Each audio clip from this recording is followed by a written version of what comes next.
काली आम शपथ नहीं आज सकाले पुरी रे जगन्नाथ श्रद्धालु भक्तों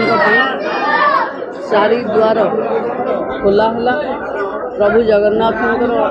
माँ सुभद्रा बलभद्र दर्शन कलु गोपबंधु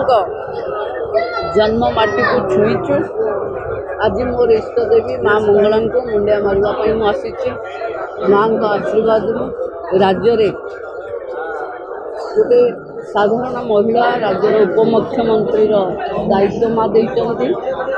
निर्वाह करने माँ का आशीर्वाद मागवाई मुझे आम अंचल कल्याण सहित ओडिशावासी समस्त माँ कल्याण करूँ ये ही आज काम।